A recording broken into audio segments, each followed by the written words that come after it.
नहीं, जब मेरे पास हम इतना दिन काम किए, एक छोटा सा घर भी नहीं खरीद सकी, एक गाड़ी भी नहीं खरीद सकी हैं। और आज उसका जो फाइनेंस किया हुआ गाड़ी महिंद्रा से था, उसके घर से रिकवरी वाला खींचने के लिए आ रहा है, लड़ाई हो रहा है, केस हो रहा है, मीडिया में आ रहा है। ये कोई इज्जत वाला आदमी ऐसा काम करेगा? मीडिया में जब हम पहले बार रांची में बोले थे तो उसके दोस्त लोग ने कहा कि राहुल के पापा ने उसको कहा कि फाइनेंशियल प्रॉब्लम में थी। फाइनेंशियल प्रॉब्लम में नहीं थी तो उसकी गाड़ी क्यों खींचने के लिए आया, नौबत क्यों आया?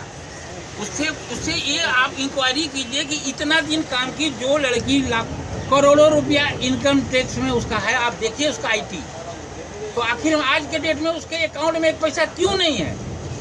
आप राहुल के पिता हैं, राहुल ने जब आपको इस बारे में जानकारी मिली, तो आपने राहुल से नहीं पूछा कि पैसा जाए कहाँ पे रहा? अच्छा, एक बात बताइए, मेरा बेटा का पैसा का हिसाब लेने का हम हकदार हैं कि मेरा बेटा की प्रेमिका का पैसा लेने हिसाब करने का हम हकदार हैं क्या?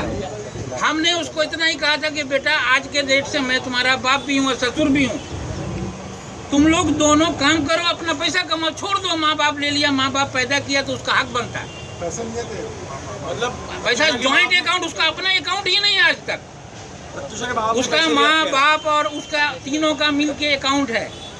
और अगर उसका पैसा जो कमाया उसका हिसाब किताब उसके माँ बाप से पूछने का बनता है कि भाई इतना पैसा अगर कमाई तो आज के डेट में आपकी बेटी के पास एक छोटा सा घर क्यों नहीं है, एक गाड़ी है जिसको खींच रहा है, आखिर वो पैसा गया कहाँ? राहुल ने प्रत्युषा के सारे पैसे ले लिए और राहुल ही प्रत्युषा के ऊपर ये भी आप लोग इंक्वायरी कर।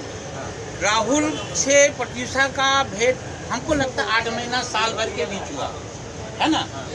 राहुल प्रत्युषा का करीब 50 लाख रुपया 2 साल से लोन लिया हुआ है, जब से राहुल से उसका कोई कांटेक्ट नहीं था। और आज 1.5 साल से उसका कोई भी लोन का पैसा दिया नहीं जा रहा है। कि हमको 5:30 बजे फोन आया, 5 साल जब कि पापा हम हॉस्पिटल में हैं, ऐसा हो गया है, रो रहा है। थोड़ा देर के बाद बोला कि हाँ मर गई, बोली चिल्लाना कर, रोना शुरू कर। तब हम बहुत घबरा गए। हमको इसलिए घबरा गए तो बेचारी मर गई। और ये वहाँ हम पूछे तुम वहाँ कौन अकेले है, तो बोला हाँ हम। तब हम तो रांची में हैं, ये बॉम्बे की दूरी बहुत है, शाम को कोई भी बॉम्बे पहुँचने का रांची से सुविधा नहीं है। उसी समय हम अपनी साली जो मेरी इंडियन एयरलाइंस में काम करती है कलकत्ता में, हमने उसको फ़ोन किया, इमीडिएटली जैसे भी हो फ्लाइट पकड़ के तुम बॉम्बे पहुँचो, ऐसा चीज़ हो गया है। राहुल वहाँ अकेला, कहीं राहुल कुछ कर मत छोड़िए। पागल की तरह चिल्ला रहा है, वो आ रही है, हमको बुला रही है, अब वो अकेली है, हम जा रहे हैं।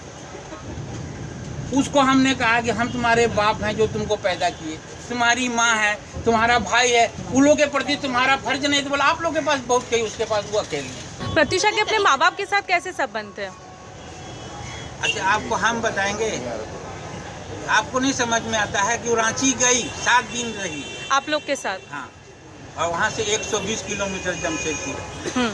अगर उसका माँ बाप से ज़्यादा अच्छा संबंध रहता तो उसका माँ बाप वहाँ आता नहीं। वो अपना माँ से डेट ऑफ बर्थ पूछ रही है फ़ोन से कि पंडित से मिलवाना है। उसका माँ बाप को शर्म नहीं लग रहा कि मेरा बेटी बैठ के अपना शादी का बात कर रही है?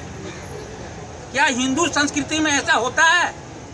आप लोग हमसे संबंध उसका बारे में पूछ रही हैं। कौन माँ बाप बगल में बोलेगा बेटी को कि जाओ पंडित से तुम पतरा मिलवाओ, हम लोग बैठ कर के जमशेदपुर में फोन से सुनेंगे? आप लोग को खुद ये सवाल उससे पूछिए, वो लोग से पूछिए कि आज 2 महीना से उसका बाप कोई काम नहीं करता है, उसकी माँ कोई काम नहीं करती है, बेटी यहाँ 2-3 महीना से अकेली क्यों है?